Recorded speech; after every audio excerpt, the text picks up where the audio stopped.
Okay, सो आज का जो टॉपिक है स्मॉल ऑसिलेशन के चैप्टर में, वो है एनर्जी एनालिसिस ऑफ इक्विलिब्रियम।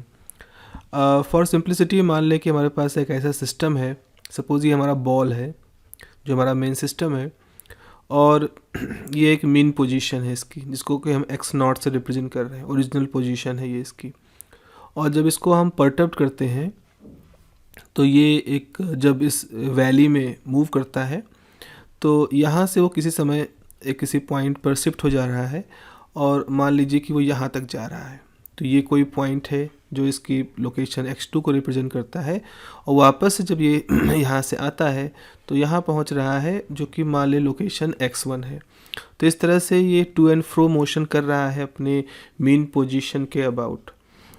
थोड़ी देर के लिए सिंप्लिसिटी के लिए हम यहाँ मान लें कि यहाँ कोई फ्रिक्शन नहीं है, तो इसकी जो टोटल एनर्जी है वो हमारी कांस्टेंट है, और ये जो एक्स नॉट पोजीशन है ये इसकी मेन पोजीशन है।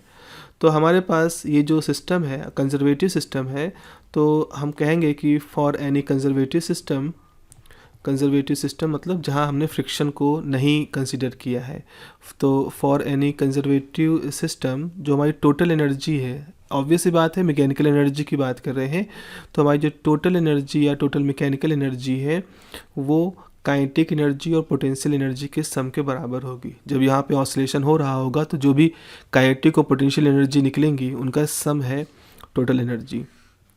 इस पूरी एनालिसिस को अगर हम और अच्छे से समझना चाहें तो ऐसा करते हैं, एक ग्राफ बना लेते हैं पोजीशन के बीच में और पोटेंशियल एनर्जी के बीच में। पोटेंशियल एनर्जी जो कि पोजीशन का फंक्शन होती है एनर्जी, और हम इस पूरे वेरिएशन को यहाँ पर देखें तो हम पाते हैं कि ये जो इसकी इक्विलिब्रियम पोजीशन है, मान लीजिए कि ये पोजीशन है एक्स नॉट पोजीशन।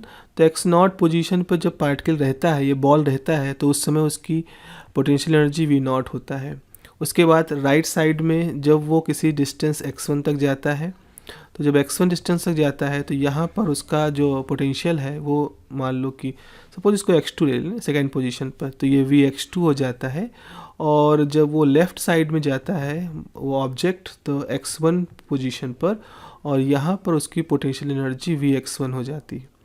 और हम मान लें कि x1 x2 बराबर है मीन पोजीशन से, तो आप ये कह सकते हो कि ये दोनों जो वैल्यू हैं पोटेंशियल की ये सेम है, मतलब न्यूमेरिकली वैल्यू ऑफ vx1 और न्यूमेरिकल वैल्यू ऑफ vx2 आपकी सेम है, ये इसका मतलब है। और जिस समय यहाँ पर बॉल जाएगी, आप खुद ही सोच सकते हो कि जब बॉल उड़क के यहाँ जाएगी तो इस समय रुक जाएगी, फर्दर आगे नहीं बढ़ेगी, तो वहाँ से लौटना होगा। यानी इस समय इस जगह पर इसके पास जो टोटल एनर्जी होगी वो इसकी पोटेंशियल एनर्जी के बराबर होगी। उसके बाद से जब ये बॉल वापस मूव करना शुरू करेगी, पॉइंट x1 से जाएगी, तो यहाँ बहुत ही हाई वेलोसिटी से निकल जाएगी। तो इस समय उसके पास सिर्फ काइनेटिक एनर्जी ही डोमिनेट करेगी, ये कह सकते हो काइनेटिक एनर्जी ही प्रोमिनेंटली वहीं पर रहेगी। तो ये हमारी पूरी वैल्यू है। तो आप देख रहे हो पोटेंशियल एनर्जी का कर्व है ये हमारे पास पूरा। अच्छा, एक चीज़ जो हमें मालूम है कि काइनेटिक एनर्जी जो होती है वो हमेशा पॉजिटिव होती है, चूँकि हाफ mv² होता है यहाँ पर, तो काइनेटिक एनर्जी की वैल्यू जो होती है वो हमेशा पॉजिटिव होती है। हम v मास पॉजिटिव होता है, वेलोसिटी का स्क्वायर है, तो इसके नेगेटिव होने का कोई सवाल नहीं है। तो अगर इस फॉर्मूले में देखो, अगर t हमारा हमेशा पॉजिटिव रहेगा तो इसका मतलब है कि जो e की वैल्यू है वो हमेशा v की वैल्यू से ज़्यादा या बराबर होगी। इमेजिन कर सकते हो ना, t हमेशा पॉजिटिव रहना है, तो अगर t पॉजिटिव रहेगा यानी कुछ ना कुछ v में जुड़ेगा टी की टर्म में। एक सिचुएशन क्या हो सकती है, टी की वैल्यू 0 हो जाए, काइनेटिक एनर्जी 0 हो जाए। अगर काइनेटिक एनर्जी 0 होगी तो उस समय टोटल एनर्जी पोटेंशियल एनर्जी के बराबर हो जाएगी, जो कि इस पोजीशन पे हो भी रही है। अदरवाइज टोटल एनर्जी हमेशा कुछ ना कुछ काइनेटिक एनर्जी और पोटेंशियल एनर्जी के सम के बराबर होगी। तो ये कंडीशन है जो यहाँ पर हम सोच सकते हैं। तो यहाँ पे आप लिख सकते हो एक पॉइंट के रूप में, because we know that kinetic energy is always positive, kinetic energy is always positive, so E is either equal to potential energy or greater than the potential energy। एक सिंपल सा लॉजिक है यहाँ पर हमारे पास जो काम कर रहा है। अब एक चीज़ और देखते हैं, यहाँ पर टोटल एनर्जी कितनी है। टोटल एनर्जी जो है मान लो कि वो E0 के बराबर है, तो ये कोई कांस्टेंट वैल्यू होगी, और जब इक्विलिब्रियम होगा तो पोटेंशियल एनर्जी V0 के बराबर होगी। ये सब कुछ चीज़ें मान ले रहे हैं। अब आप यहाँ पे समझिए, अब अपनी एक्चुअल एनालिसिस के बारे में बात करते हैं। जैसे मान लीजिए सिस्टम को हमने x1 से डिस्प्लेस किया, जैसे वो डायग्राम बना है उसको मैं यहाँ बना देता हूँ। जैसे ये हमारी बॉल थी, शुरू में किस पोजीशन पे थी, x0 पोजीशन पर, यहाँ से आपने डिस्प्लेस किया और डिस्प्लेस करने के बाद मान लो ये किसी समय किसी पोजीशन कहाँ तक जा सकती है, x2 डिस्टेंस तक जा सकती है। तो जब यहाँ पे जाएगी तो इसकी सारी जो भी आपने वर्क किया है वो इसकी पोटेंशियल एनर्जी के फॉर्म में यहाँ स्टोर हो जाएगा। उसके बाद ये बॉल यहाँ से लुढ़कना शुरू करेगी और जब लुढ़कना शुरू करेगी तो धीरे धीरे क्या होगा, इसकी जो पोटेंशियल एनर्जी है वो काइनेटिक एनर्जी में कन्वर्ट होना शुरू हो जाएगी। एक समय ऐसा आएगा कि जब बॉल इस मीन पोजीशन पे पहुंचेगी तो उसकी जितनी भी पोटेंशियल एनर्जी थी वो सब की सब काइनेटिक एनर्जी में कन्वर्ट हो जाएगी। तो मान लो किसी समय हम यहाँ पर हैं, इस समय पोजीशन x है, ये vx पोजीशन है। तो vx पोजीशन पर पोटेंशियल कितना है, vx, x पोजीशन पर पोटेंशियल vx है। यहाँ पर पोटेंशियल कितना है, यहाँ v0 माना है, यहाँ पोटेंशियल कितना है, vx2 माना है। ऐसे ही अगर बॉल यहाँ पर है वापस लौटना शुरू करेगी तो यहाँ पर पोटेंशियल एनर्जी थी vx1, उसके बाद यहाँ कोई पोजीशन ले लो x, तो यहाँ पोटेंशियल एनर्जी है vx। तो जो बॉल इस इतनी डिस्टेंस लुढ़क करके नीचे आई है, इस दौरान उसने कुछ काइनेटिक एनर्जी गेन की होगी। तो हम कह सकते हैं कि एट एनी इंस्टेंट या at any position x the kinetic energy is, at any position x the kinetic energy is t, और t उस x पे कितनी होगी, आप वहाँ पर vx1 में से vx को माइनस कर दो। देखो यहाँ पर vx1 पर बॉल थी, वहाँ लुकी, x डिस्टेंस तक गई, x डिस्टेंस पे पोटेंशियल एनर्जी कितनी है, vx, तो दोनों का डिफरेंस ले लोगे।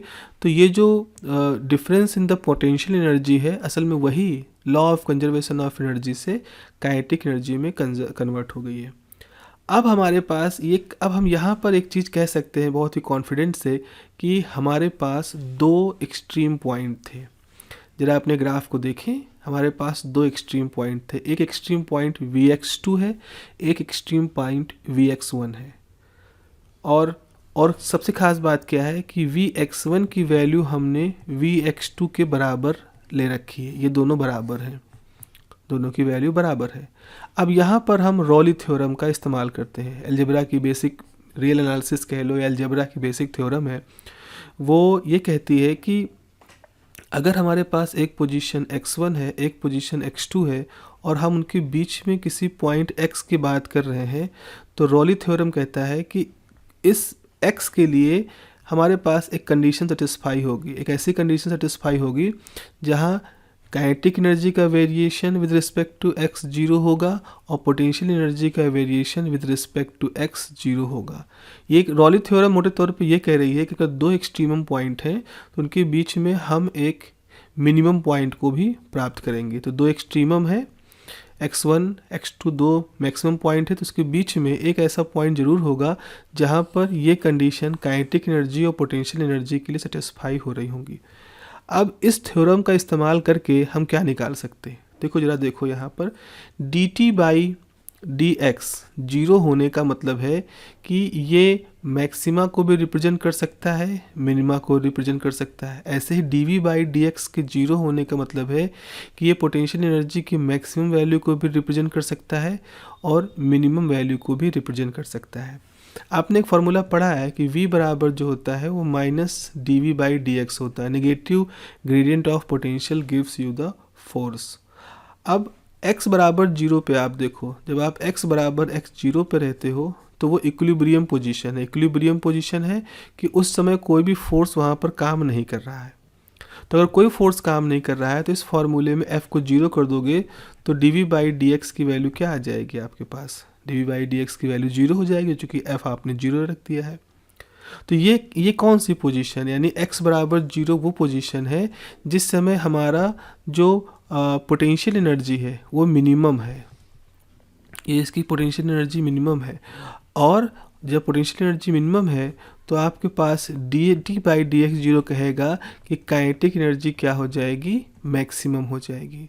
तो इक्विलिब्रियम पोजीशन की जब हम बात कर रहे हैं तो इक्विलिब्रियम पोजीशन एक ऐसी स्थिति है वहाँ पर जिस समय मोशन करते हुए ऑब्जेक्ट की पोटेंशियल एनर्जी जीरो होगी, लेकिन उस जगह पर काइनेटिक एनर्जी मैक्सिमम होगी। अब यहाँ पर एक चीज़ और है, लैग्रांजे थ्योरम का भी हम एक यहाँ पर इस्तेमाल कर सकते हैं। लैग्रांजे थ्योरम जो कि इक्विलिब्रियम कंडीशन के लिए उन्होंने बताई थी। लैग्रांजे ने मैथमेटिक्स के कई ब्रांचेस में काम किया था।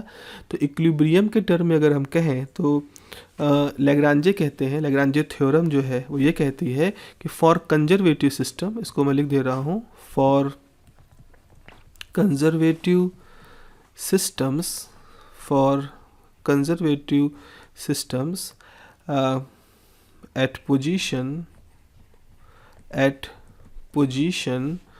where potential energy is maximum, where potential energy is minimum की बात करें, equilibrium की मतलब है at potential energy where minimum belongs to position of stable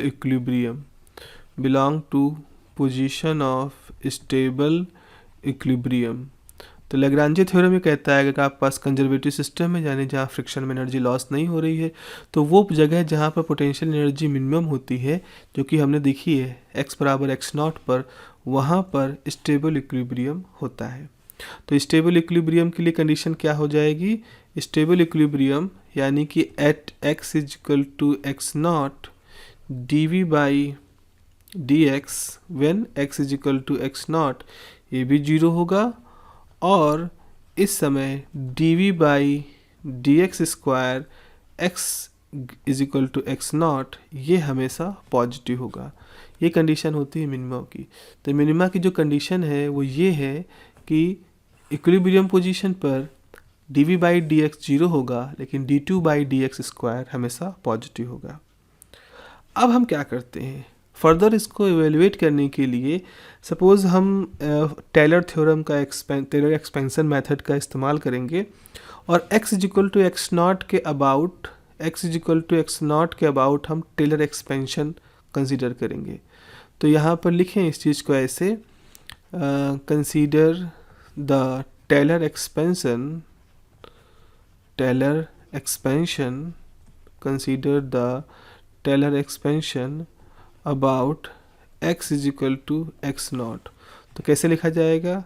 vx बराबर vx0 plus dv by dx at x is equal to x0, x minus x0 plus 1/2 factorial d2v by dx square at x is equal to x0, x minus x0 का whole square and so on. Okay, so this is the Taylor expansion. अब हम क्या कह सकते हैं कि मान लो कि हम ओरिजिन पे बात करें तो आप एक सिंप्लीफिकेशन कर सकते हैं। Let us consider x0 is equal to 0, x0 को हम 0 ले लेते हैं। तो आपके पास vx0 जो है, या v0 कह लो, क्योंकि x0 को 0 कह दिए हो तो ये भी आपका 0 हो जाएगा। तो ऐसी स्थिति में vx बराबर क्या हो जाएगा? ये वैल्यू क्या हो गई? 0। ओके, और यहाँ पर क्या हो जाएगा? dv by dx eight x0, ये भी 0 हो जाएगा। तो ये भी 0 हो गया, ये भी 0 हो गया। 1/2, ओके, तो 1/2, और ये क्या हो जाएगा यहाँ पर? d2v by dx square. ये तो समझ लेना कैसे हुआ, dv बाई dx 0, देखो यहाँ पे लिखा ही है dv बाई dx 0 है। तो ये बचेगा हमारे पास x माइनस x0 का होल स्क्वायर, और इस तरह से आगे के टर्म भी यहाँ पर रहेंगे।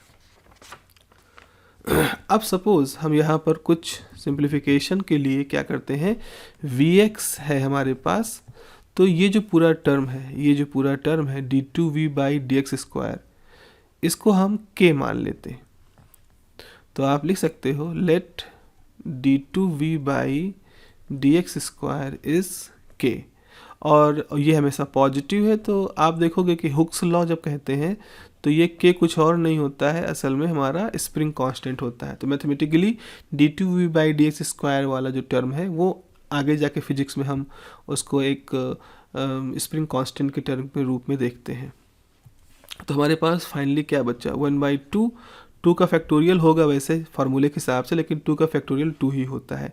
तो ये हो जाएगा k और ये हो जाएगा x - 0, चूँकि x0 को आपने 0 माना है तो ये जाएगा x²। तो पोटेंशियल एनर्जी हमने अपने इस पर्टिकुलर केस में निकाली कि हाफ के x² है। लेट काइनेटिक एनर्जी जो है वो है हाफ mv²। मान लो जो हमने ऑब्जेक्ट रखा था उसका मास जो है वो m है और उसकी जो v है वो उसकी एक तरह से लीनियर वेलोसिटी, चूँकि एक स्ट्रेट लाइन में हमने उसको मोशन करता हुआ माना है। तो आपने लिख सकते हो t = हाफ mv²। सो लैग्रांजियन क्या हो जाएगा, लैग्रांजियन की बेसिक डेफिनेशन से हम जानते हैं। तो लैग्रांजियन जो होता है वो काइनेटिक एनर्जी t और v का डिफरेंस होता है। So the Lagrangian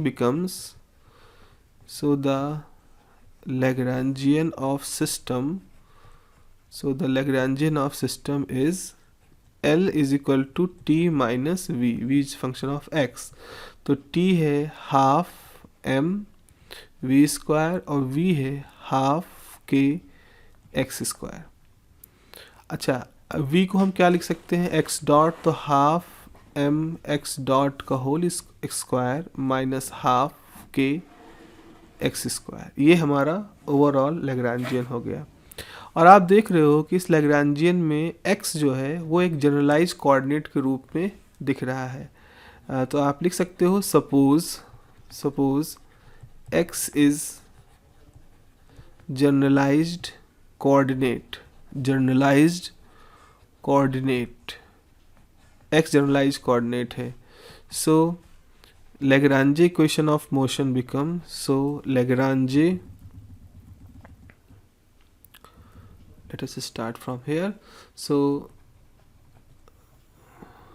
Lagrange equation of motion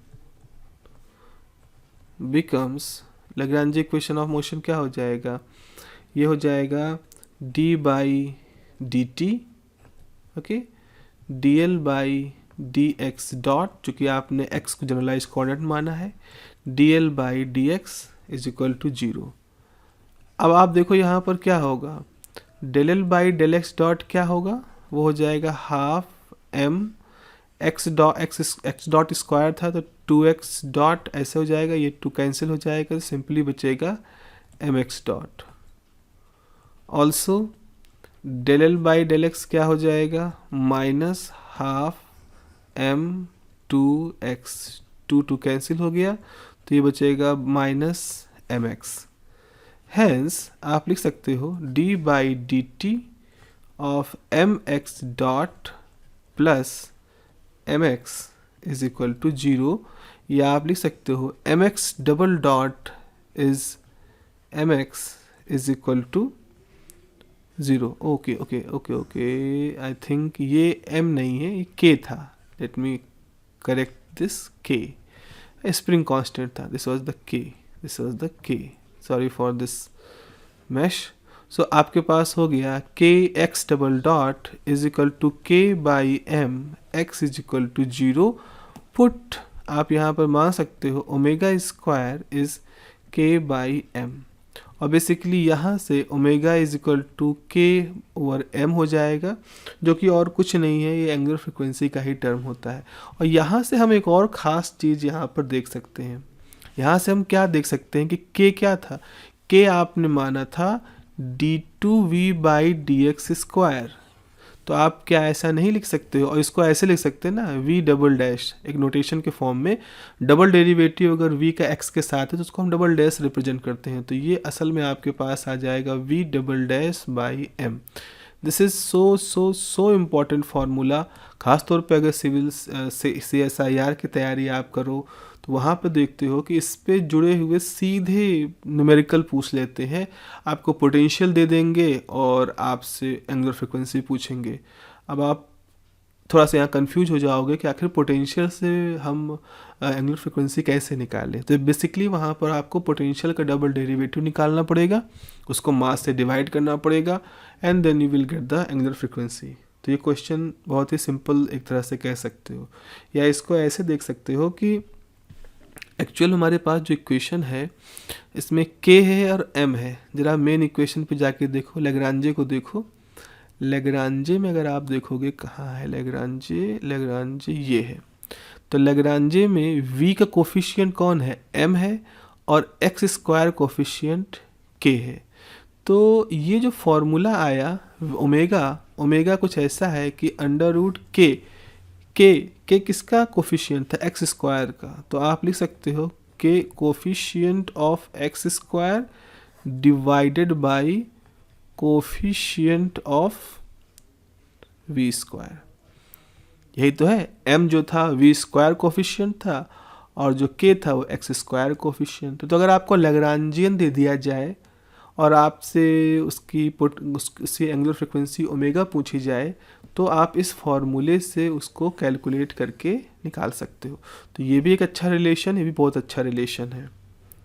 तो इस तरह से हम k by m angular frequency को कैलकुलेट कर ले जाते हैं। Okay, so this is how we can calculate the angular frequency. Even आप ये कह सकते हो एंगुलर फ्रिक्वेंसी ही इसका सबसे अच्छा एग्जाम्पल है, इसको सबसे अच्छा करने का तरीका है, कैलकुलेट करने का ये तरीका है हमारे पास। एग्जाम्पल के लिए देखो, मान लो हमारे पास एक डायटोमिक अरेंजमेंट है या दो मासेस का अरेंजमेंट है। तो अगर आपके पास कहो कि for two joined masses let the reduced